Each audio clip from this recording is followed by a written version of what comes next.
Thank you. Oh, that's fine, yeah. Yeah. I talked to Shackley, he came back from Japan, he's very happy. Really? Masako's gonna come join him here. Hi, I'm sorry for the delay Culture in is starting. good We were in a new place and we were getting parked and stuff like that. So we're all here now. Can you folks hear me? Okay, good. Mark Patterson right now is at a finance committee hearing, and he will join us as soon as that hearing is over. So I'll be acting chair until he comes and joins us. So the first is a call to order.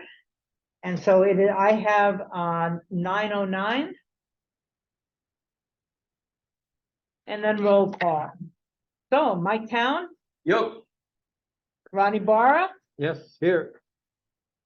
Martha Torney here. So we do have quorum.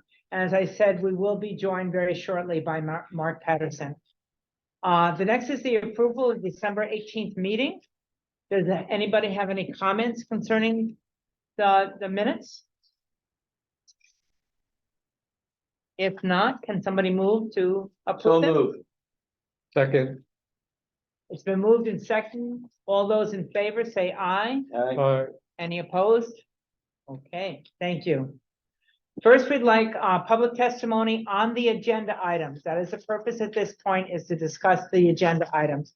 So would anybody like to say anything at this time? And we do have Kat Brady and an intern with us today. So we have someone in the office. So Kat, you can raise your hand if you want to say anything. You like it? Okay.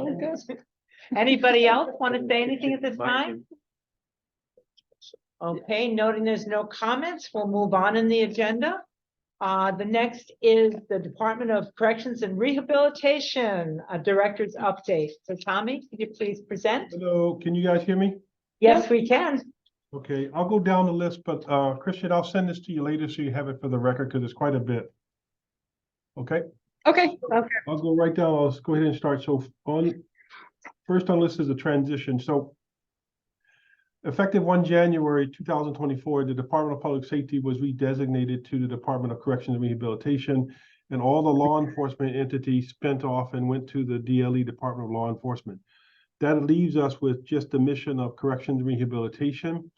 We have a new deputy, the previous Deputy Director for Corrections, Sana Munoz, has now been placed into the Deputy Director for Rehabilitation Programs and Services. That was the plan all along. We brought her on early so that she could familiarize herself with the makeup of the department, but her forte is the program side of the house. So she's now in that position. We did a national search for a new Deputy Director for Correctional Institutions. And we interviewed folks both internally and externally for the position. We made a selection. We'll be making an announcement in the next 2 weeks. The person will begin before the end of February into the new position redesignated from the Deputy Director for Corrections to the Deputy Director for Correctional Institutions. The person coming into the position has over 30 years experience in both youth and adult corrections. I'll provide more as we get closer and we do a press release on that. With the change in the law enforcement switching over, our position count goes down from over 3,300 to 2,615.6 positions, including 43 temporary positions. Our current budget is $318,943,000 and change. That will go down by about $42 million because that money will go over to, or has gone over to, the Department of Law Enforcement. We requested approximately $96 million for capital improvement projects. We did receive approximately 89.5 of our request. The rest was trade-offs. That's reflected in the governor's budget. That breakdown is $45 million for construction of the Halava Consolidated Healthcare Unit, $18 million for design and construction of the perimeter fence at Halava. The original fence is still up. Parts of it is still up, so it has to be replaced. It's in really, really bad shape. $3.5 million for design and construction of the MCCC perimeter fence. That back area of MCCC and around to the sides. And you can see, when you go there, you can see it, it's really rusted. And the back part, because you have the gully in the back, the fence is collapsing back there. So we have to redo the whole fence line in the back and most of it all the way around. Like the only fence line that's new there is we go there is the Sally Port area. You can see that that fencing is fairly new. 3.5 million for design and construction, 20 million for planning for the relocation of KCCC. The Department of Health, Department of Transportation will be widening the highway in the next, I think it's 3 to 5 years, and it's in a flood inundation zone anyway. So we need to move the facility, one, to higher elevation, and two, back from the highway. When they widen the highway now, if you've guys been out there, you know the wooden structures that the department got from Hurricane Iniki. Yes. Those structures are still there. Those will have to go. And so we're looking at two parcels of land so far, close to the facility on the same side of the road, just up the facility. One parcel belongs to DLNR, and another parcel belongs to OHA. So we'll be talking to both of those entities. The last portion of that 89.5 million is 3 million for the planning for a new West Oahu jail and community transition center.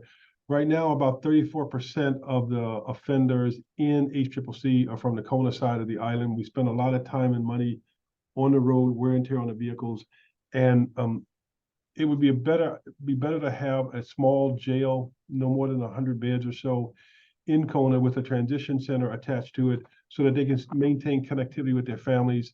The families don't have to try to travel all the way to Hilo for visitations just to find out visitations were canceled. And so that's the preliminary work on that.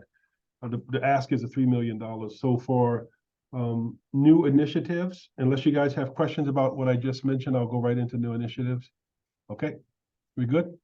Yeah, good. All right. So we've contracted with the National Institute of Corrections to review our intake assessment process. There are estimates that some jurisdictions could be misassessing or missing mental health diagnosis about 30 to 40% of the population. So we entered into about a $500,000 contract with them to look at our assessment protocols and instruments for intake to make sure we're not missing anybody. We previously contracted with Chaminade University to review our inmate classification system, which I believe is, I believe we're holding people at higher levels of classification longer than we should. I think we should be moving people downstream faster than we are. So I talked to Professor Janet Davidson yesterday. Her preliminary report is due to us by the end of the month in draft form. Once we have it in final form, I'll provide the commission a copy. Her final report, she'll provide a series of reports, but her final report is not due until the end of this year, 2024. I think the report will help us determine if we are overclassifying people or keeping them at higher levels of classification longer than necessary. It will help us move people downstream faster, and I think more effectively and efficiently. I ordered our Correction Program Services Division to review our educational and drug treatment curriculum to ensure that it is evidence-based and not outdated. I'll give you an example. Our cash box curriculum is about 25 to 27 years old. And so I wanted to take a look at it because I want to make sure that it's still relevant to the offenders of the day. We're looking at almost 3 decades ago, and I think that maybe we should take a look at that, because as the parole administrator, I saw a lot of people who completed cash box who went back to using drugs within 190 to 120 days of coming out. So I want to find out, is the program effective? If it is not, then what can we do to fix it? Do we need to look at other curriculum? So I'll update you as that process moves along. There won't be it won't be short. It will be a long process, but at a minimum, though, I think if we can provide more effective and efficient programs that are evidence-based, then we may have better outcomes down the line. I had a preliminary meeting with OHA's policy representative to discuss bringing culturally based programs into the facilities. I'll keep you guys updated. They have a new CEO at OHA, and she's enthused about potentially partnering with us as well. We're finalizing an MOU with West Oahu. Last year, the legislature gave us $180,000 for reentry circles. We put out the bid twice. Unfortunately, a vendor was not selected either time.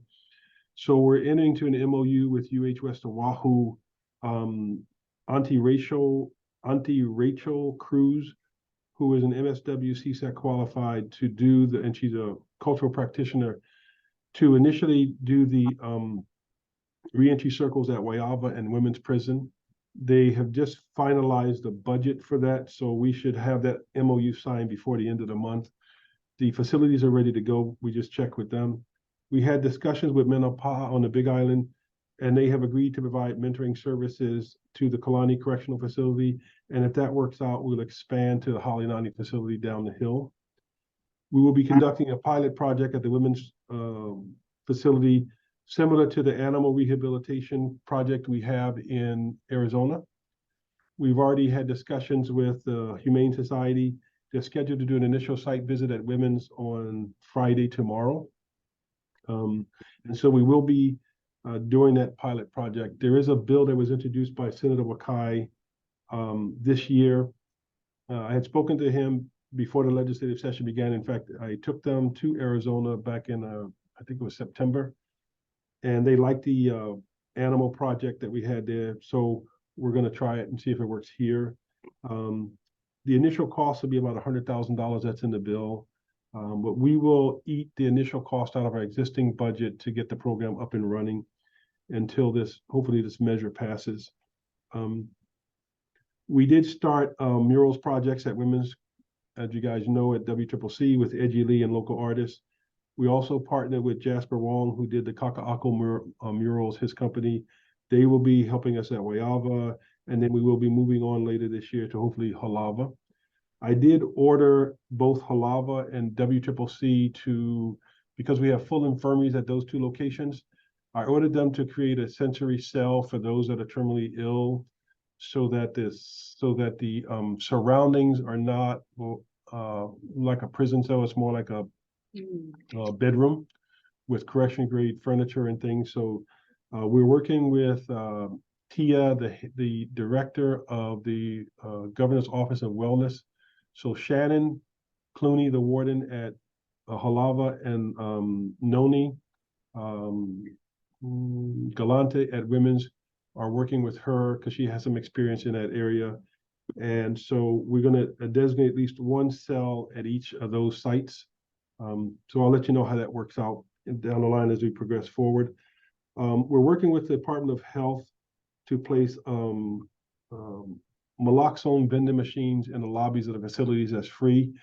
The machines will belong to the facilities, and our healthcare division will be responsible for resupply and to make sure that the naloxone doesn't expire, and so they can switch it out.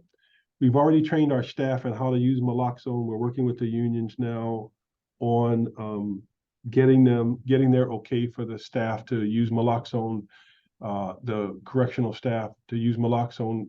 What happens now when there's an emergency, they'll call for medical backup.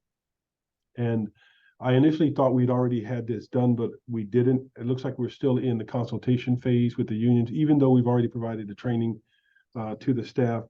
So once we're done with the consultations, we will put naloxone in the actual housing in the control room, so that if there is an emergency, the correction staff or the case manager are able to get to it and then use the naloxone immediately while medical staff are coming. When we call a medical emergency, they get there pretty quickly, but as you know, if somebody's not breathing, every second counts.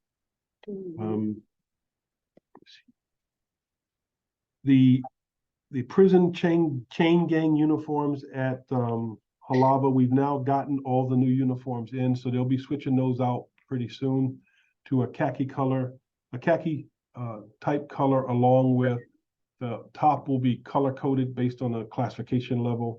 And so we're going to do that across the board, because all the facilities, whatever classification inmate is at, they should have that same color uniform across the board.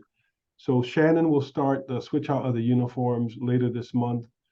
We do have for some reason, when the former director ordered those uniforms, they ordered a huge amount. So we're checking with our HCI is checking with other correctional jurisdictions around the country to see if they can use them. I suspect not. And if they can't, then we'll figure out the disposition of what that stock that we have is. Shannon does want to take, and I okayed it, to use the bottom of those old chain gang uniforms cut them into make rec shorts out of them. So that's one way to repurpose part of the uniform. That would be at no charge to the inmates, of course. Okay, with respect to initiatives, that's all I have. As you can see, there's a lot of stuff going on, and there's more to come. With respect to OCCC, there's really no change. We did get the 4.5 million from the governor's office to continue planning and design. It's my understanding from DAGS that RFI may go out sometime in May, but I'll get an update on that. I'll let you know. There's no, in talking to the director of BNF, Louis Oliveria, Tuesday, I think it was, there are three financing options on the table. He will present those to the governor and the legislature at the appropriate time, and then a decision will be made on which way to go with respect to funding the new facility. All of them looks like the type of P3 design build where someone comes in, a developer will build it, we will lease it for annual payments for whatever the life of that agreement is. They will maintain the facility, but we will operate it with existing staff. If we are able to build a new OCCC, the staffing will be less than the 435 corrections officers we have at OCCC now. The plan would be to allow the staff to, by seniority, to bid for those positions, and those that are not placed at the new OCCC down the line would be placed to fill our vacancies on Oahu, because we still have a number of vacancies. That would help us with the overtime, to reduce the overtime.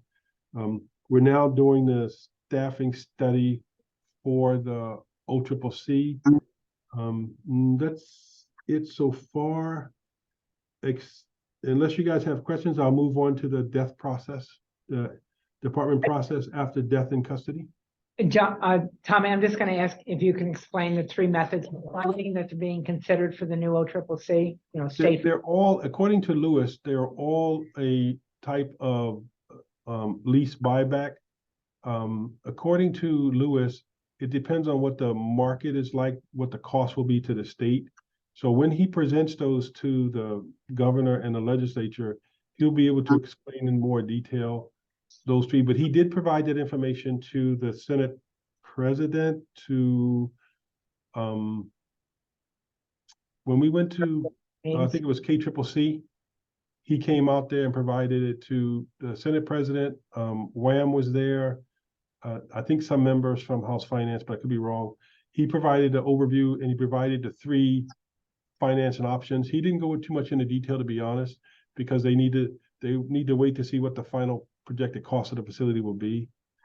And a lot of it has to do with what the interest rate would be on the money the state has to pay. It's going to be considerable, though, and I would imagine that the period of the agreement would have to be somewhere around 20 to 30 years, probably 30 years, because back in 2018, the projected cost of the facility was $535 million.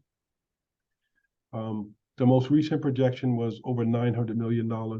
When you the concern is that with the construction escalation costs, it was at 8 to 12% per year. Now it's kind of stabilized out because the pandemic the supply chain is a little bit better and more stable.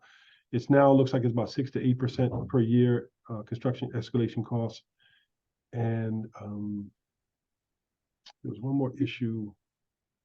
I can't think about it now, but I'll go back and look at my notes, and Christian, I'll send it to you separately. Yeah, Okay. and so Tommy, it appears that doing bonds, the normal way we used to build, is really being dropped by the state. They're not going to be floating bonds to fund this. I don't think so, because that when I spoke to Lewis about that, that would because the state already has several $100 million out in bonds, and because they just went to, I think they went to London and got a favorable rate for the state. The state has a pretty good credit rating. I think that the bonds would be used, to be honest with you, for schools, roads, infrastructure, not for the prison. Yeah. Okay. Thank you. Okay. Okay. So like the department's process after death of an inmate in custody. So I did forward a copy of our policy. And if you guys, for the commissioners, if you noticed, that followed the the article and information that Mike Town sent out. Thanks, Mike, for providing that to us. So in short, whenever an inmate is hospitalized for more than 24 hours or seriously hurt, or unfortunately, if they pass away in custody, we do notify the next of kin. We have a priority one report system in place where people up the chain of command are notified. There is a review, a mortality review that's done by our healthcare division. They do a psychological autopsy. They do a review of the circumstances leading up to the death. We immediately lock down the video system so we can get any video from the incident that occurred if there was an assault or if an inmate was found unconscious. We receive statements. It's standard practice for our internal affairs and the local county police department to conduct an investigation into any death or serious injury in a correctional facility. And then we have to notify the governor within 48 hours, and that report is done and sent up. We have to post the death, information about the notification of death on our website within 10 days. That date slips a day or two, because when we try to notify the family members, what we're finding is sometimes the information that the offenders initially provided us is no longer valid. So we immediately pull the latest phone records and the visitation authorizations, and then we utilize that list as well if the information we have in the file is outdated. It takes us some time, particularly for those inmates that have been in custody for a long time. But with the exception of 2 or 3 cases last year, we were able to notify the next of kin within the 10-day period. And then I send all priority one reports immediately as I receive them to Christian, so she can take a look at them. Man, that's about it. And if you have any questions, I can try to explain in more detail any particular phase of the death notification process. Tommy, Mike Town wanted to discuss a case from about 10 years ago about medical care. It was an Intermediate Court of Appeals, Hawaii Intermediate Court of Appeals decision. I was trying to see where we could fit that into the agenda, but I'm going to ask him now to discuss it because you're the center of our attention, Tommy. Is that okay? Go ahead, that's fine. I can wait for Kristen's report. You're going to talk about death reviews, Kristen? That's what Tommy just That's what covered. Tommy's talking about, death reviews. Okay. Are you going to talk about it in your report? I can talk about it. Yeah, it'd be better. I think we should put the Slingluff State case on our website. It's a 2013 ICA opinion. And I don't have it. I mean, I read it several times and I knew about it when it came out. Basically, the State Tort Liability Act applies, but when you get to physicians, there is no immunity. They're treated like any other physician. And then the question becomes, that's why I think maybe, Kristen, at some point we need the AG to have a private session with us. Does it apply to eye doctors, eye, ear, nose, and throat, psychologists, to dentists? Because it is a captive population. It should be treated fairly and compassionately and therapeutically. So the Slingluff case, I think, is the last piece of law that we came out of our appeals. And then I found the physician's role in correctional medicine, the ACCP, it's a group. And I sent that to George and you, Kristen. Maybe you could put that on the website. Because this is a work in progress. And I'm not blaming anybody. The bigger question, too, is what kind of resources do you have in the facilities? It's more than just the physician. What do the physicians need to do a competent level of care? Please read Slingluff. It's a very well-written opinion. 3 Intermediate Court of Appeals justices. It did not go to the Hawaii Supreme Court. Judge Leonard wrote the opinion, but 3 judges signed on unanimously. And I cannot commend it enough. And I understand it's a work in progress here, Tommy, so I'm not pointing finger at all. But I think that the procedures that we have in Hawaii are 2008, and the ones that I saw are 2018. So my question is, are we up to speed? And I hope so. You mean, have we incorporated the decision into the policies? For the department? decision, and then the 2018 national standards have they been folded into our 2008? We've got the state at 2008. We've got the national standards 2018, and then there's one I really just found it the other day on the internet, the physician's role in correctional medicine. Mind you, these are captive patients, and as good as Halava and the other ones are, it's not Queens or Straub. And my position is, at least tentatively, it should be every bit as good, because you can walk out of Queens or Straub against medical care, AMA, and you can't the various facilities. So to me, it's a huge question, and I need to get smarter about it. Okay. Thank you. In 1996, Congress passed the Prison Litigation Reform Act, which really limited what prisoners could bring to court. But the one thing that has always remained open has been medical care is supposed to be equivalent to that in the community. And I have not followed decisions in the past 9 years since I left the department, but prior to that, the courts were still ruling when it came to medical care. And that was probably the most commonly litigated item after the Prison Litigation Reform Act, that inmates are entitled to the same level of care as the community. So just as a heads up. Madam Chair, I have one more thing. Sling Love, you can hear the oral argument with a good AG and a good, I think, a Rich Turbin online. And I listened to it. It's a 1 hour session before the ICA, and I cannot commend it enough. I don't always have high expectations on appeal, but this one surpassed at least my understanding. Very well done. So how do you find it? I guess you look on online under Hawaii Opinions, and then you get a 1 hour session. It's better than watching paint dry. So if you're putting the decision on the website, can you also, Mike, can you provide her with the connection to the opinion, and then we can put that up also? Yeah. I found it online, so I will send it to who? To George or Kristen? Yeah. Kristen. And then she can put it with the But decision. listen, I mean, it's 1 hour. Hello, but it's very well done. I have to say the AG did a really good job, and then Rich Turbin came back and did the response. Okay, Tommy, thank you very much. That was a very thorough report, and it's encouraging to hear the initiatives that you folks are initiating at this time. So thank you. Okay. Bye. Okay, the legislative priorities for the commission. I'll turn that over to you. Yeah, sure. So Chair Patterson really wanted to keep this on the agenda to really talk about our budget. For those of you who might not be aware, last year we actually were not funded by the legislature. The House and the Senate did not concur. The only reason why staff are still here to this day is actually the governor's office had stepped in and decided to fund the Hawaii Correctional System Oversight Commission for 1 more year. So what that means is that come June 30th, if we do not get funded during this legislative session, then the 3 staff, including myself, will lose our jobs. The office will pretty much close at that point.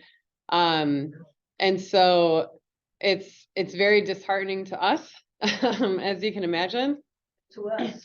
The work still continues on. We're not working as though we were planning to close by any means. But, we wanted to keep this on the agenda to make sure that the public is well aware that we will need your help this legislative session. There's no question about it.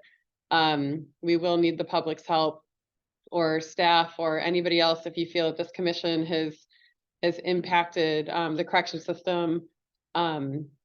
We will need your voice at the legislature.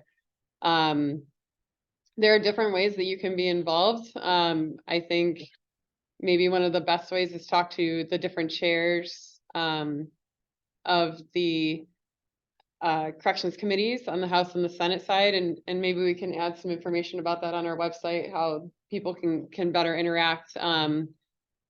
But otherwise, if you have any questions, you can always feel free to reach out to us, hcsoc@hawaii.gov. But we'll definitely get some information on our website on how you can support us this session. It's gonna be a really important one. So that's what we wanted to highlight. The Star Advertiser about a month ago or 5 weeks ago did an editorial saying that we need to be funded. So I'm hoping some of the legislators are paying attention to that. Definitely. Okay, so, okay, the overview of the annual report, again, I'll turn to Kristen, and that's posted, right? Yeah. The annual report is posted on Oh, the yeah. website. All right, so George, if you can bring up the PowerPoint, please. Excuse me. So we have posted our 2023 annual report. It is long, it is thorough, but it is also exciting. It really highlights what having staff for the commission can do. So this PowerPoint is very brief. It's only 13 slides. So I highly recommend that you pull up the report and take a look if you haven't already. And George, maybe you can put a link to the report in the chat too. It's obviously much more thorough than this will be, but we at least wanted to give you all an understanding of what we've done in the last year. So if we can go to the next slide.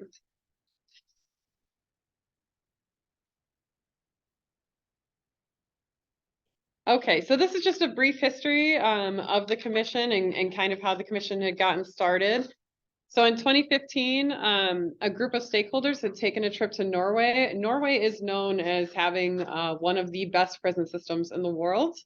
And after that trip, they were very inspired, I think.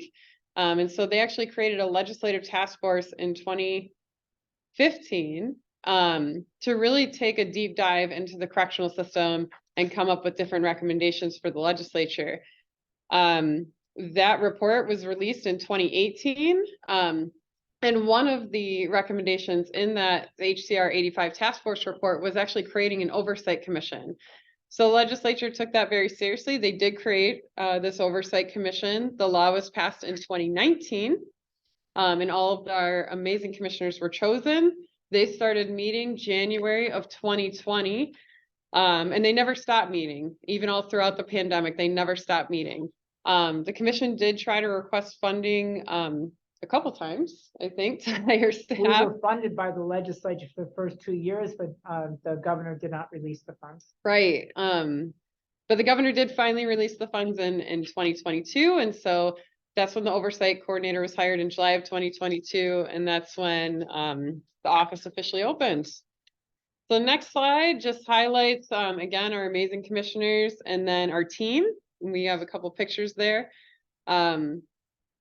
I do want to note that one of our commissioner positions, which is the governor's designee, is currently vacant. You can go to the next slide, George. So this just covers the powers and duties of the commission. You can always check out our statute. It's 353L. But there's 4 main parts to 353L, and that's to investigate. So we investigate complaints that come out of the correctional facilities, whether it be from people in custody or from staff. We are also mandated to set the population limits of each facility, and I believe that stemmed from, there used to be a previous Correctional Population Management Commission. Thank you, Martha. Martha is our historian. Well, I was staff to it also. Yeah, and so, so when this commission was created, that previous commission was kind of looped into this. We also monitor and oversee the reentry system. This is a very large part, actually, of the commission's work and the commission's mandate.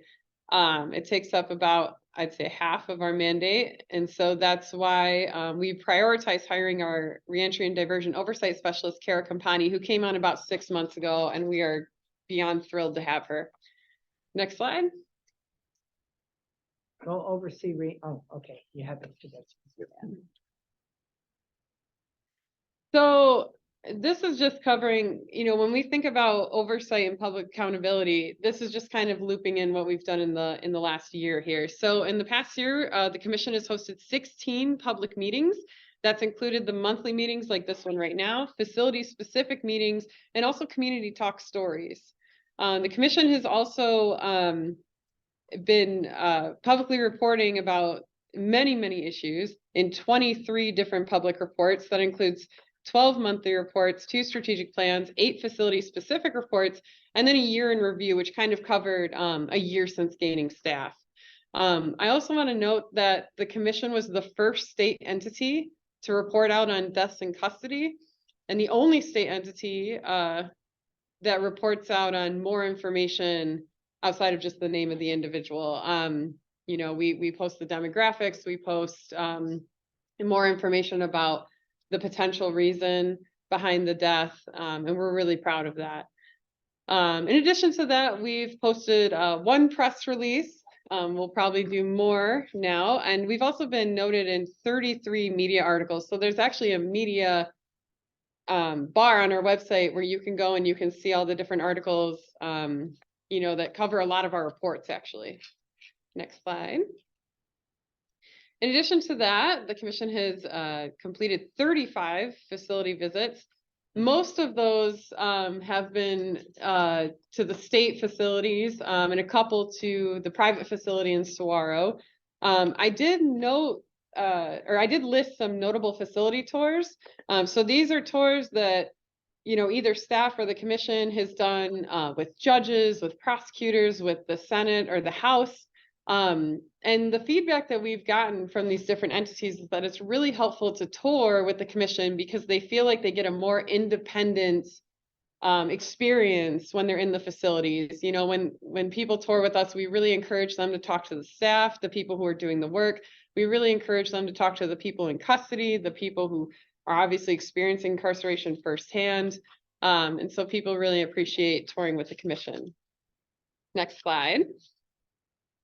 So in the last year, the commission has posted 48 recommendations that all stemmed from facility-specific reports. In addition to that, the commission has posted 4 recommendations that stem from specific letters to the Department of Corrections and Rehabilitation. So what you're seeing here is just kind of a breakdown of each facility and how many recommendations came from those facilities. Every single one of these facility-specific reports and recommendations are public on our website. You can always go check them out. And I do want to note that for this year, we're prioritizing a section on our website that'll have a chart that'll have a breakdown of all the recommendations that we've put out, when we put them out, where they came from, so which report, and then also the department's response, and if the commission felt that response was appropriate or not. So that'll be an easier way for not only the commission to track all the recommendations, but also for the public too as well. Next slide, please. So like I said before, we hired our new staff, Kara Campani, who without her, none of this would have been possible. So Kara did put out a reentry and diversions oversight strategic plan. That's also available on our website. And with that, she's also been getting out in the community and getting out with different sectors of the government to better understand what is going on each side of our correction system. So the diversion side and the reentry side. So she's done a review of the women's courts proceedings, you know, to get a better understanding of the different specialty courts that Hawaii has. She's also a part of the First Circuit jail diversion meetings. She's also in a House consortium meeting. And then she also did a decent review of the parole hearing process, which I think this year we'll be able to get a little deeper dive into as well. Next slide. So for conferences, so within the commission's mandate, it actually talks about the importance of constantly educating ourselves and constantly making sure that we are doing things and recommending things that are to best national standards. And so with that, we've prioritized some different conferences that are not only local, but also national. We've gone to the Prison and Jail Innovation Lab 2020. I'm sorry, that should have said 2020. No, yeah, that's right. 2023 conference. Sequential Intercept Model Mapping Workshop that was here in Oahu. The National Association on Sentencing Commission's 2023 conference. The reason we went to that is for the HCR 23 task force. We wanted a better understanding of what other states are doing with their sentencing processes. Going Home Hawaii's Reentry and Restoration Summit, that was on the Big Island. Breaking Cycles, Re-envisioning Health Housing and Corrections Continuum that was here on Oahu, and then also the National Association of Civilian Oversight of Law Enforcement 2023 conference. That was on the mainland. For our strategic priorities, again, we do have our strategic plan that's listed on our website. We are working very hard on that. And I think that a couple areas that we've really been able to cover in this last year are oversight, reentry, and then also looking hard at rehabilitation. We haven't quite dived into the population limits yet. We're hoping to once we gather more staff. But this is just kind of how we separated out our different priorities based on the mandate. And you can take a look at all of those in a more specific way in those reports. For legislative priorities, so last year, legislative priorities, of course, funding. We would like to continue to exist. Last year, the commission also had recommended revisions to 353L, which is our mandate. There were three parts of that. One was to extend the oversight coordinator's term from 2 to 4 years. One was to ensure that commissioners can meet in private with the oversight coordinator when it comes to talking about the result of investigations. And then the last one was just ensuring that the commission has unfettered access at any time to any and all facilities. Right now, we do have that access, but the way that it's written in the mandate is that it says during an investigation, you can have unfettered access at any time. And so we just wanted to make that a little more clear. And then also the HCR 23 task force was created last session. Mark Patterson, who is the chair of our Oversight Commission, also chairs that task force. And that's basically looking at the process, the current process that exists, which is having the parole board set the minimum term of confinement for our state. We're the only state that does that. And so that's why I think legislators were just curious what other states might be doing. Next slide. For project updates, these are kind of our longer term projects. So our case management system, we are officially using it this month, which is very exciting. We're starting, to input our cases. We officially had our contract signed, which was a year-long process. So I'm very excited. Congratulations. Very excited to have that done. But that's really exciting because what we're going to be able to do is divvy up the cases, not only by the type of complaint we're receiving, but where it's coming from, the demographics of the individuals complaining, all these different stats that we'll be able to pull directly from the system and also put on our website. So that's a continuing project that we're working on. We're really excited about it. The other project I wanted to briefly touch on is our correctional staff focused survey and report. I've talked about this a little bit in previous meetings, but we officially launched this month. So it's a huge deal for us. This is something we've been working on for the past 6 months, researching the best surveys, researching the best way to launch a survey like this. And basically, the reason why this had come up is because as we've been touring the facilities for this past year, we've been hearing some really tough stories from staff about their experiences working in the facilities. And it's a plethora of reasons as to why they may be struggling, but we know that that is impacting staff coming to work.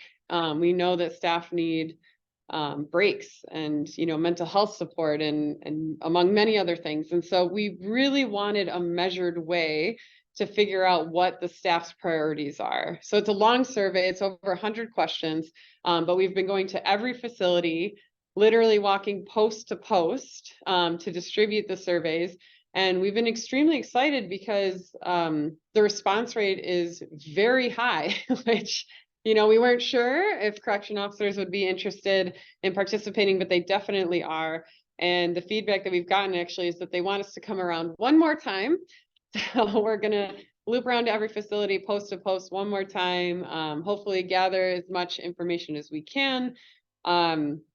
Once we put together the results of that survey, we will be hosting talk stories at each facility to basically show this is what we're seeing. Does this feel right? Does this feel wrong?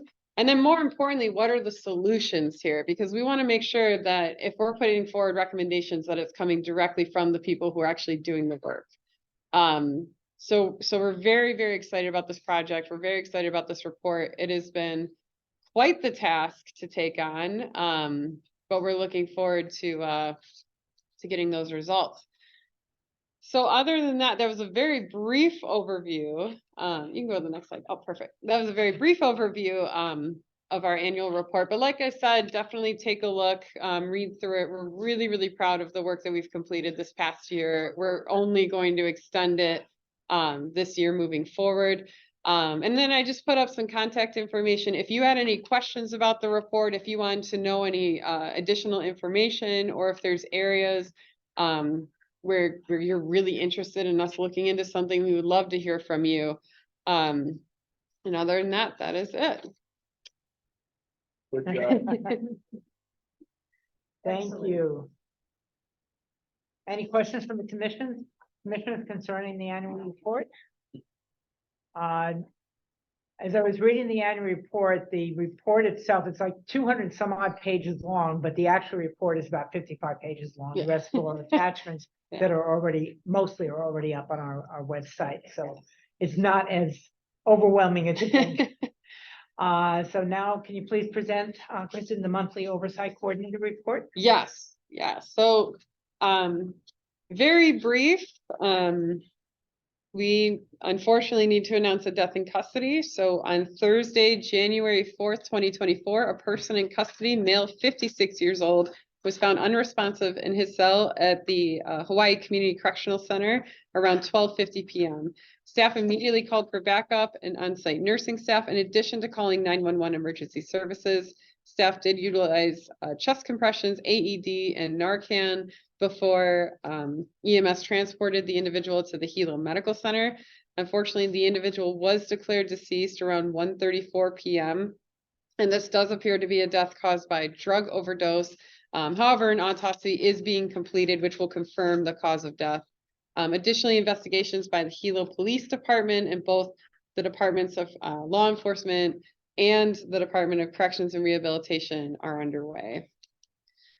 For correctional facility tours, I'm actually going to skip over this because we have a specific section to talk about our recent Waiawa Correctional Facility tour.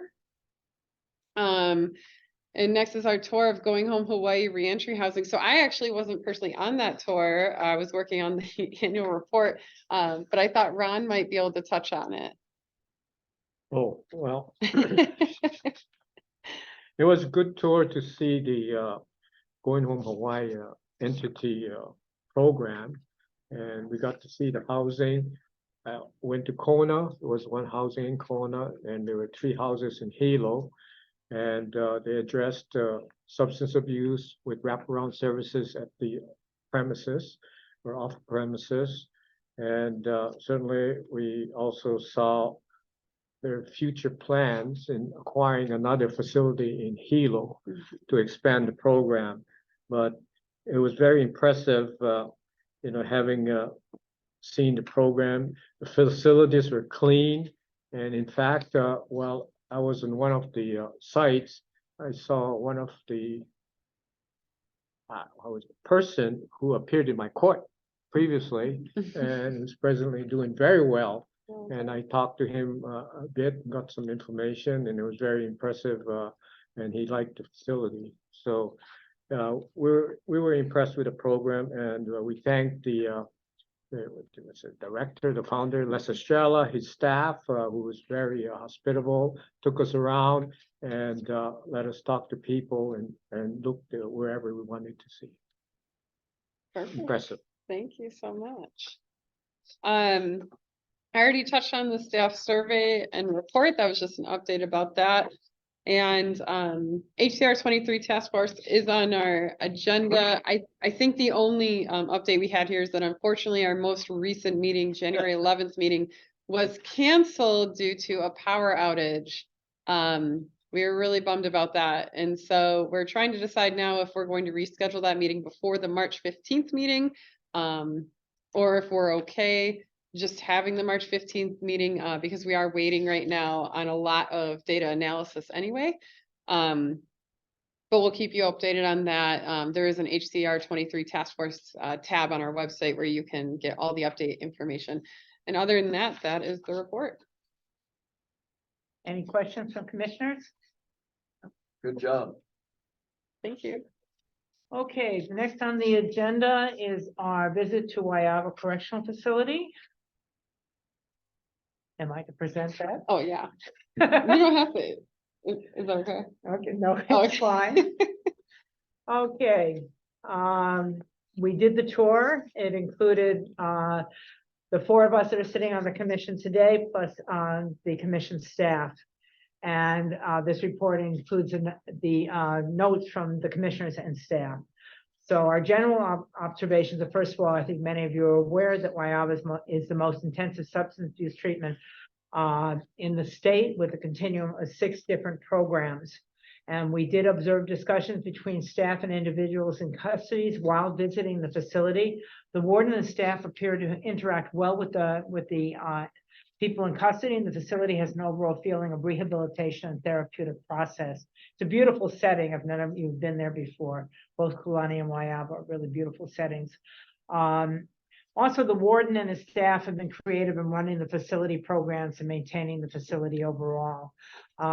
Warden Ornelas, one of the things he did at Christmas on his own dime, he took pictures of inmates by a Christmas tree and then had 4 copies made for each inmate so they could send it to their family. And again, that was on his own dime. Appreciate that. So Wyaba has an operational capacity of 334 based on the 2001 capacity report. On the date that we visited, there were 170 individuals at Wyaba, which is approximately 51% of capacity. We continue to be concerned that our minimum security facilities are underutilized. And according to a recent review after the tour of the Kulani Correctional Facility, there were 200 males classified as minimum who were assigned to Halava and Saguaro in December of 23. They could be housed at Kulani or Wyaba, where there is more than adequate space. I do want to note, though, the commission heard from both the Wyaba and Kulani wardens that many people that are transferred to Halava, from Halava to the minimum securities, refuse to work once they get there. And because of that refusal, they are sent back to Halava. And it is required, it's not even work, it's also participating in treatment and education programs. The medical unit also reported that some individuals transferred from Halava were really not healthy enough to work, and they also were returned. The parole board is less likely to release a person from medium security to furlough, which means that the return to Halava is likely going to prolong their stay in the system. The medical unit is very spacious and allows for private standalone facilities for medical, dental, and optometrists. It's well equipped in each one of these facilities, and the doctor and the dentist make weekly visits. Electronic records are up to date. For those of you who have been attending for a while, you may realize that our electronic record system was down for a while. So the nurse noted they're still keeping hard records just in case. Don't want to see that happen again. The medical staff is available 24 hours a day during the week. On the weekends, they do close at 7:30 p.m., but there is callback if it's necessary. There are 9 authorized nursing positions, of which only 3 are filled, and then there are 3 agency nurses that take up the slack. These positions are very hard to fill statewide. It's not just in corrections, so we understand they are constantly recruiting. It's just they're not finding people willing to accept the job. The medical staff informed the commission that another exam room would be helpful in providing care to people in custody and complying with HIPAA so that they have the privacy they need to meet with the medical staff. There is no infirmary at the facility yet during the COVID-19 crisis. They did create an isolation unit for those who were exposed to COVID, and the isolation unit was set up with a washer and dryer so they could clean their own sheets. And after potential exposure, people in custody would isolate in that space for 5 days. The only drawback was, because it was dorm-like setting, is if a new inmate came in, when you had only 2 days left, you now had 7 days left. You had to stay for the period of time the new inmate was there also. Overall, the facility reported that individuals did not mind being in the space because it was spacious and had everything that they needed. Wyava also has the COVID medical isolation shipping containers we found in the other facilities, but I don't believe they were ever used. They were situated by the medical unit, and the way they were set up, what we noticed in other facilities is these shipping containers got very hot because they were outside. Wyava created a slanted roof over them that was above the shipping containers that reduced the chances of that. There were 4 wet single cells with 1 shared single shower. And they also had a plumbing chase behind the containers and an ACO station directly across. In part, the area was not used because they did not have a position to put in the ACO standard office across from it to watch the inmates there. Let's see. The facility leadership did not have to use the shipping containers for housing. We were fortunate to have only 2 small outbreaks during the duration of COVID before the containers arrived, and did not need the containers during the time frame that they were available to them. So they, appreciate their creating a separate COVID isolation unit that they had. Food service. The kitchen area, the mess hall and the kitchen are very large, clean, well ventilated, and well equipped with everything in working order. The refrigerator and freezer temperatures were appropriately maintained with gauges operational on both those pieces of equipment. Other ones had to put new temperatures inside the refrigerator and freezer.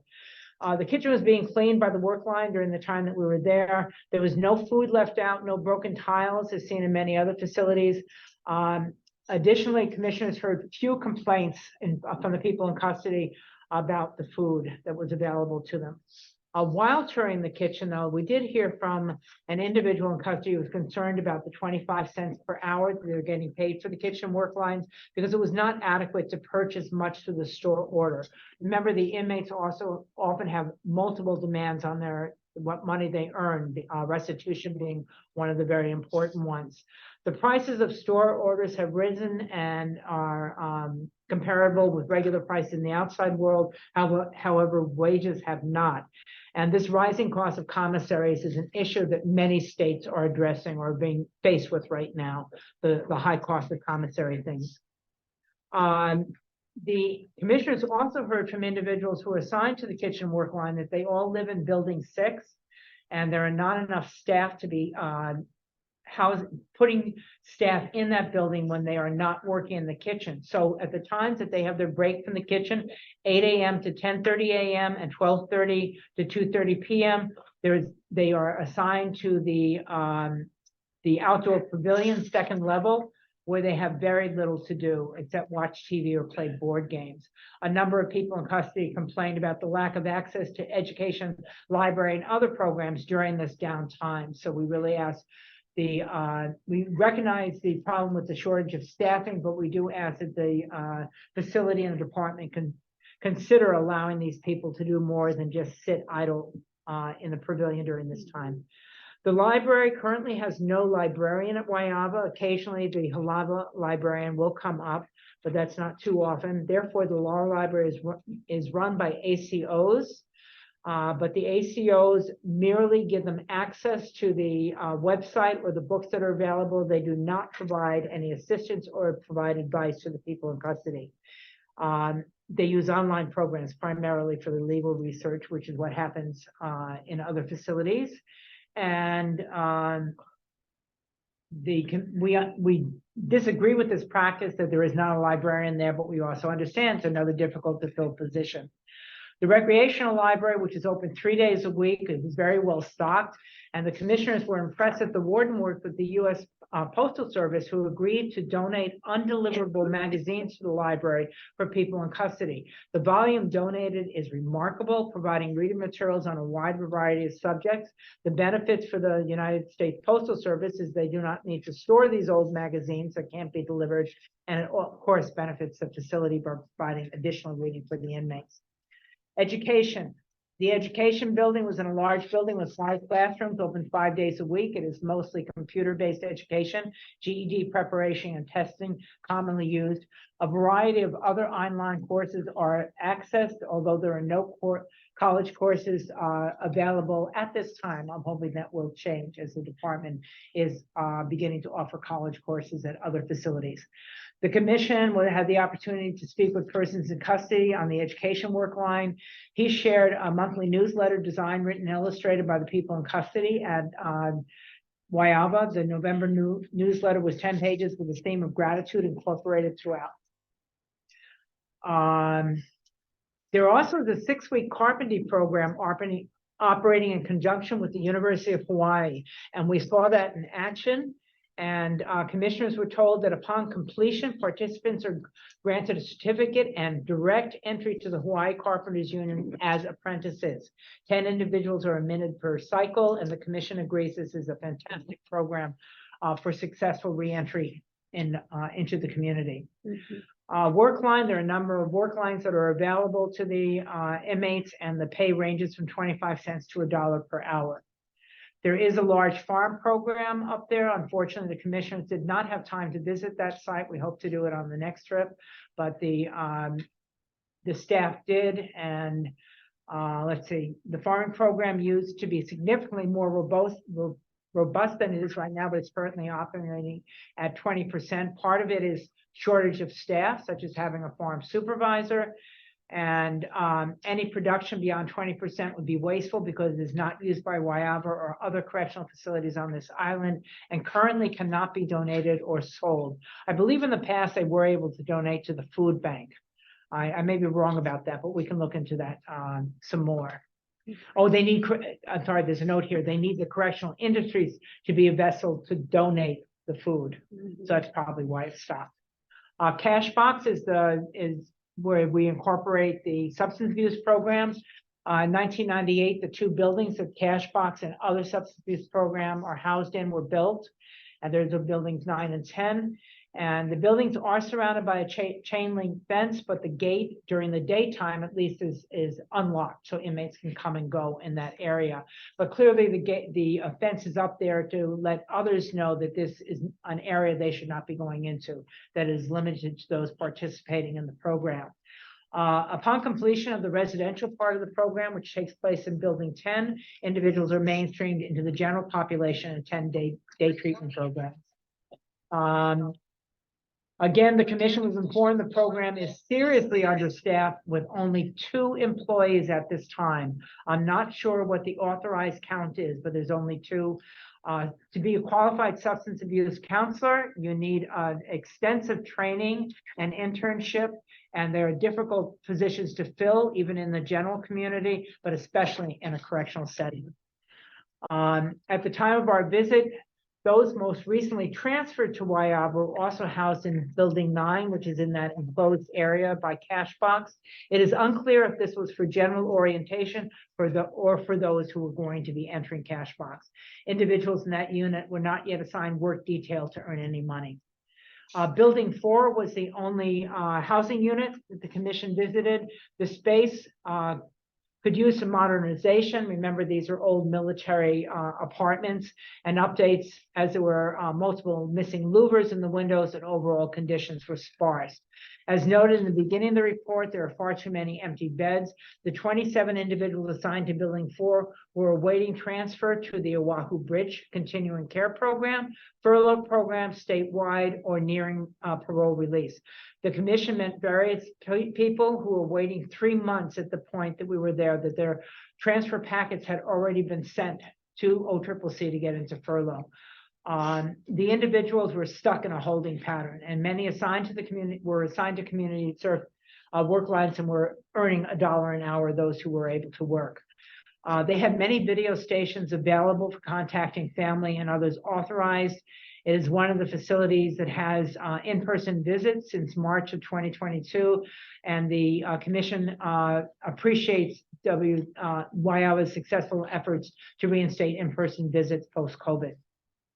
Recommendations: increase the population at Waiava is one of the most rehabilitative facilities. Expand the opportunity to be housed at a minimum security facility to those who are medically frail. Those who are medically frail and are returned to Halava don't have the opportunity to participate in rehabilitative programs required for parole. And also they should have the opportunity to be in a less restrictive setting, and they were denied that. Identify a vessel to donate excess produce for the community from the farm. It was very useful in the past, and it helped the food bank a lot to have donations come in from Waiaba. So any questions, reports, any other comments about our visit to Waiaba? A lot of wild pigs, Yeah, saw a lot of pigs. and no escapees. Okay. The baby pig.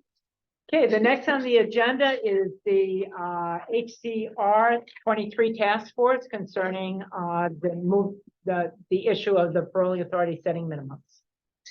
Yeah, sorry, I jumped the gun on that a little bit. So same update as before. The January 11th meeting was canceled due to a power outage. We are currently looking into whether or not to reschedule that meeting. But there is a tab on our website where you can see everything about that task force and upcoming meetings. And so we'll be sure to update that as soon as we figure out our next step. Okay, and now it's time for public comment on the meeting. And I know at this time, we do have a hand in the audience. Who would that be? Oh my God, it's Kat. Oh my God, there's an audience. So come on over here. You can sit in Mark's place because he's not here right now. And again, we're supposed to limit the public comments, I would say at least 5 minutes, 5 minutes instead of 3 minutes, okay? We'll do 5 minutes. Yeah, but I'm gonna be brief. Okay, the one thing I wanted to say was the PLRA that passed in 1996 was one of the worst things in terms of letting the public know what's going on in a closed institution. So what that law actually does is shut it down. So the Oversight Commission is so incredibly important, especially because of that law.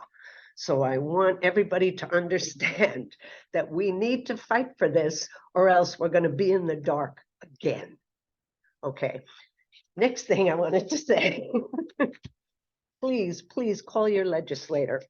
The next thing I wanted to say is tomorrow, the legislature is holding a briefing at 1 o'clock, the Health and Homeless Committee. They're going to be talking about a behavioral crisis stabilization center in Honolulu, and a post-booking trial diversion program in the First Circuit Court. So all of this stuff is really relevant to people who have loved ones in prisons or anybody in prison who actually cares about our community. So this is something that Dr. Michael Champion has been working closely with the governor on. Dr. Fink from DOH is going to be there. Rod Miley, who's the administrator of the courts, will be there, and Steve Alm, the prosecuting attorney. So it's going to be at 1 o'clock tomorrow in room 309. You can pull up the notice on the legislative website by going to hearings and clicking on the one that says health and homelessness. Can we get it by Zoom? Yeah. Mm-hmm. Everything is zoomed and archived. So if you can't make it, you can watch it later. Thank you. Thank you. Thank you. Thank you, commissioners. You're appreciated. Okay, Carolyn. And be sure to unmute yourself. Yeah, Thank you, Martha. Incredible reports. Tommy's went really fast, and I had a question I wished I could have asked him about whether all these senior tenure ACOs who are going to get to bid on the new positions in whatever new facility is coming around, whether they will get retrained. good. And I also have become aware that I don't often hear about the libraries, and I did today in this most recent report about Waiava, but I don't know whether to assume that each facility has libraries, and I wonder whether that can be a data point. That whether the commission, whether the coordinator and the tours ever have a comment about that. That's all. Carolyn, in each of our facility reports, every facility does have a library and it is addressed in each of the reports. Excellent. Ronnie Barr particularly reviews the access to law, the law library. And we look at the recreational libraries, which we found have been very well stocked. And I want to remind people that the facilities primarily rely on donations for the recreational library. They're not, it's not included in their budget. The law library is included in the corrections budget. So if anybody has books they'd like to donate, what was interesting when we were at Kulani, they said the inmates were very interested in trade books. So they, like car detailing or cooking or stuff like that, as they're looking forward for jobs out in the community. So, Excellent. Thank you. okay. Lois, and remember to unmute yourself. Yes, thank you. Thank you, Martha. I want to thank the commission for all they do. I know it's really important for to get funded, like fully funded, right? So I reached out to and Kat can join in on me for further information because she's the expert on these things. Now, the public access room suggested to email the following people: Representative Kyle Yamashita, the Chairhouse on Finance; Senator Donovan Dela Cruz, the chair of the Ways and Means Senate; Representative Mark Hashem, the chair of the Committee on Corrections, Public Safety; and Senator Glenn Wakai, the chair on Public Safety for the Senate. So I am trying in my computer illiterate way to send the emails out on the chat. I don't think it's showing up. So I had them all written out, but please work. Anyway, yeah, if you folks could post them up on the screen on your website or whatever. We need you. The department needs you. Appreciate Tommy for doing all he's doing, and because it's gonna be like you said, a work in progress to do this positive change. And the commission is essential. This is, in all my years of working in corrections, and Martha too can chime in on this, this is the best chance. The commission gives the department the best and maybe only chance in their whole life of the department to make this positive change.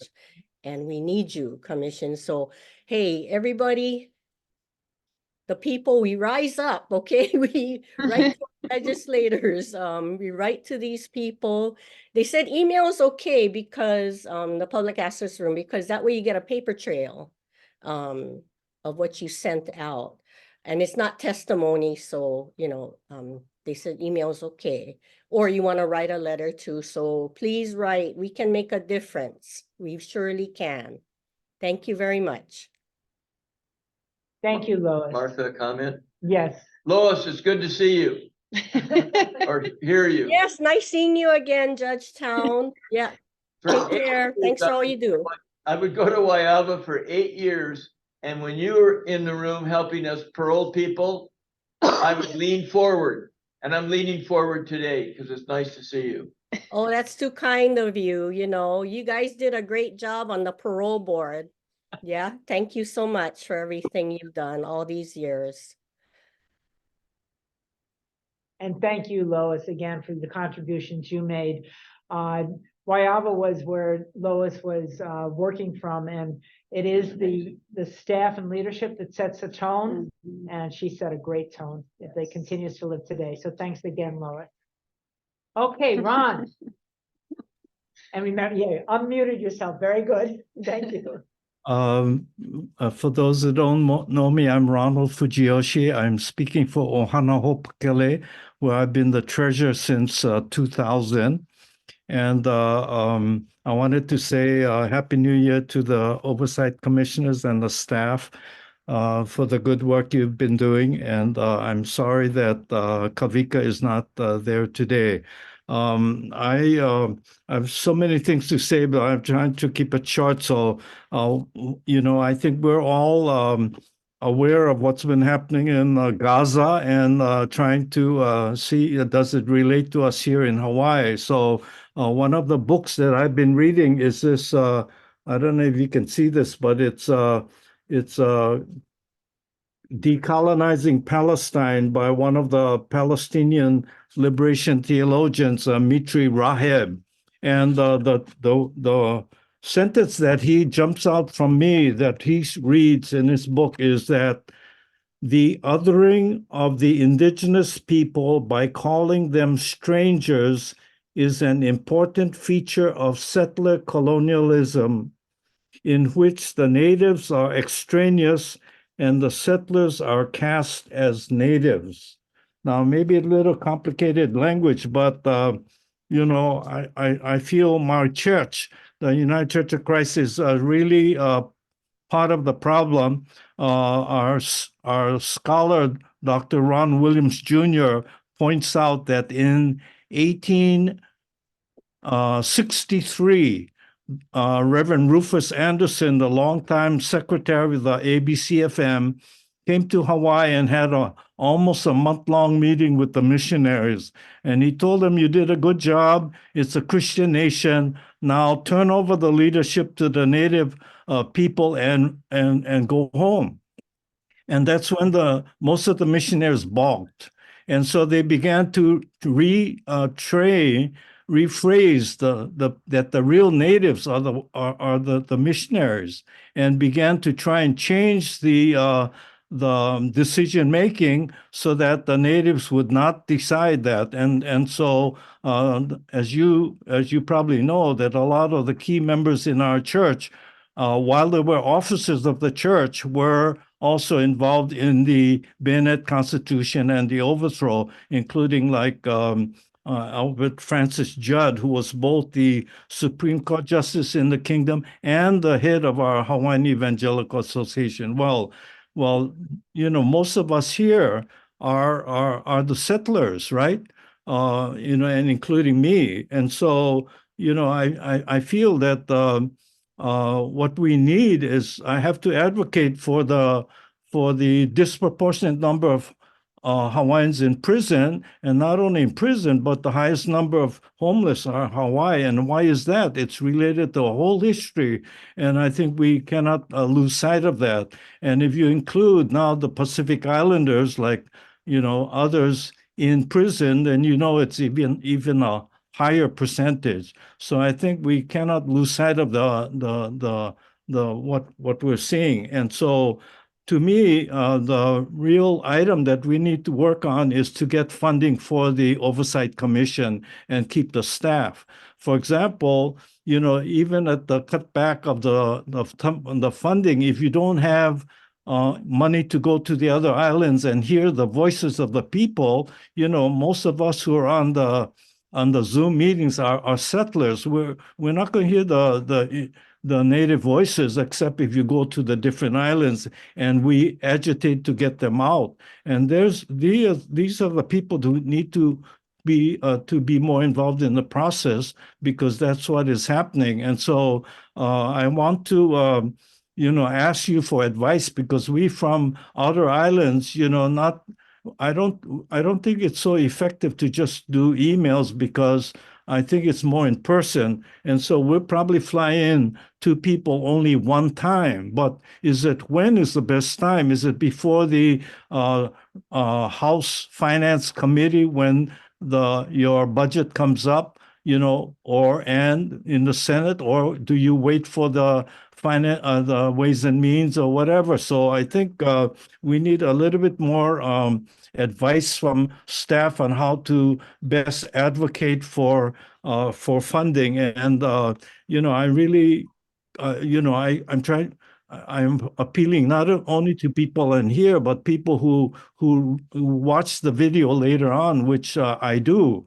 I even was on that the webinar to see the House Finance Committee and had Tommy Johnson before them and arguing his case. And I was really interested in Representative Yamashita, who was kept on saying, I think the hidden agenda was that to keep your money within the budget, so that behind his thinking was the rail, right, that ballooned in terms of what the estimated budget was and what it ended up being. And so he was cautioning Tommy, don't set on budget like right now, I saw the number of 900 million. I think it started off 535 million.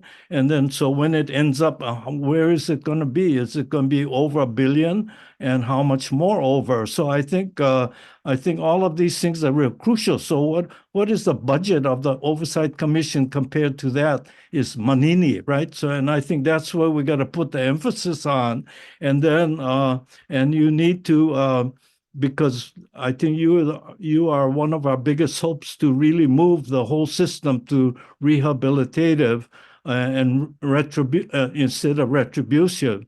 And I think, and then our position as Ohana Hopakele in our mission statement is we are against the building of new prisons or prisons in disguise. And so we strongly believe that, and we're not in favor of even the building of OCCC. Release everybody over 65 years of age, because the recidivism rate is almost zero. And why have people die in prison when they should be home with families? And so, when I even the task force, I'm sorry that public is not on the task force, and we don't have easily access to the task force like you do. But I guess. Okay, I guess you're timing me out and telling me I'm taking too long. Thank you. Ron, we will get back to you about when would be a good time to approach the legislature. I want you to know that the House Finance Committee has been supportive. It is the Senate Ways and Means that's been the problem. The House hears the budget first. They already heard it pre-session. And then you have different hearings during the session, and eventually it will move over to the Senate. So the Senate is where we really need to have our efforts. Well, Senator Glenn Wakai is the adopted son of one of our UCC pastors in the past, and so we have access to him, and so we'll try and work on him and others that, so give us some guidance on where to put the emphasis, and we'll try and rally the troops whatever we can. Thank you. Senator Wakai is important, and Senator Donna Cruz, Delavan Donna Cruz is important. Yeah, well, I don't know how to get to him, but Wakai, we might have a chance. Mike? Ron, it's good to see you. You're in the Big Island? Yes, Hilo. Moko Okeawe. Ron, what I hear you saying, I'm asking myself the question a lot. Is this a diaspora? Ascending out, and rather than send people away, they end up homeless, they end up in prison, they end up down and out. Now, going to Hilo is a good place, I think, but I then ask myself, is this accidental diaspora, a negligent, or is it a willful blindness? And so those questions are good you're asking, and you do it in such a gentle way. So I'm thanking and you. all of you may end up on Moku Okeawe because it's so expensive to live on Oahu, right? Abercrombie's campaign promise was to bring people back from saguaro, and it hasn't worked out, right? So even Tommy Johnson is talking about people bringing back, but I don't know if they're really coming back. And I'm really questioning about the role of core civic in the building of this new prison. I think the lines are there. Core Civic has made so much money over the prison system in Hawaii, and I think that they've hired the highest paid lobbyists in Hawaii, and they're behind all of this new building of OCCC. So I think the Oversight Commission has to be our eyes and ears to make sure that things are pono and we're not having all kinds of stuff going on behind closed doors. Thank you. Ron, we'll do our best, and thank you very much for continuing to support us. Chaz, I noticed you turned off your mic. You turned on your mic. Do you want to say something? I did, as a matter of fact. I'm glad that you saw that because I was trying to turn on some other things over here, and my technology just isn't up to speed. So I couldn't even find my little hand I'm supposed to raise up to indicate I want to speak. So thank you very much, Martha. Thank you all for all your fine work, all you commissioners. We really appreciate you, and we really need you here in our presence to make sure that we get things done. I decided to speak today because the director mentioned my agency in his presentation. There was so much information. I appreciate him for coming and for sharing with us what he's doing. But one of the things he mentioned is that the RFP that was out to do circles, which my agency was the most recent to apply for. He mentioned in that presentation that particular fund was now going to be devoted to, I didn't quite catch the name, Auntie Lulu. Dedicated to UH West Oahu, which means you do not have to go out to bid to contract with another state agency. Okay, that's one of the things I wanted to clarify because this funding, which has been tossed around now for the past 9 months, one of the things that concerned me is that during the course of this time, there was no opportunity for the bidding agency to question the veracity or the logic of what was done with this money. So I think that right now, that would be something to clarify is how agencies, when money is not even authorized to be spent, can understand how that decision was made. This money was put out to the community to do things that were done because the person, or I should say, the method was seen to be the best method for recidivism reduction. We would like to see that particular effort being carried forward now that we are in an era when rehabilitation is a major thing. I believe that we should take a look at the procurement laws because there should be a way for agencies who are involved in this process, which takes a lot of time, to know why it is that they're not being funded. And that didn't have to be addressed because this award was never made. And because it was never made, there was never a way to question the decision or how it was being made. So I hope that during the course of this next year, we have to fight to have you guys around so that we are going to be in a position to question these kinds of pretty much anti-rehabilitation measures. Thank you. Thank you, Chaz, and thank you for all the contributions you have made over the last 2 decades to working with our offenders. We really appreciate it.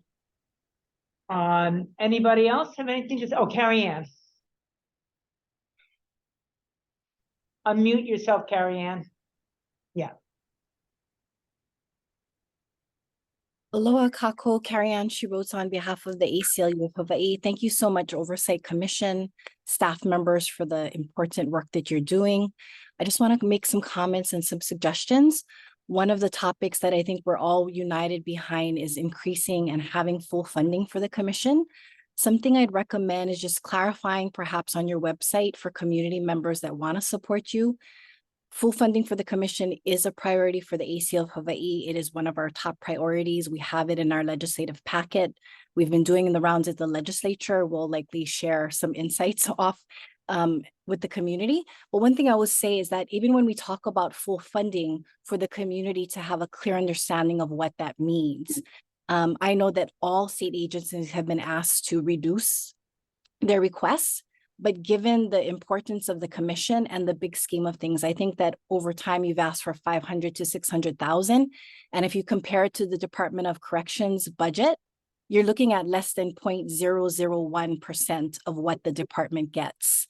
And given the important work that you're doing, that is such a small cost and absolutely necessary.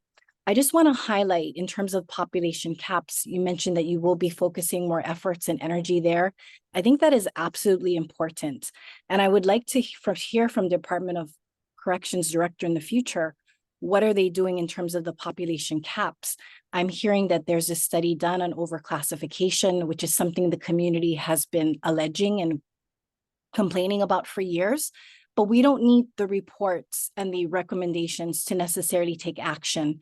The fact that there are an undercount of people at Waiava and more people at Halava and Saguaro who are there and not being home, I've never heard in terms of best practices and rehabilitation that you absolutely need to work for wages of 25 cents in order to move down to lower level custody facilities and to get into the community.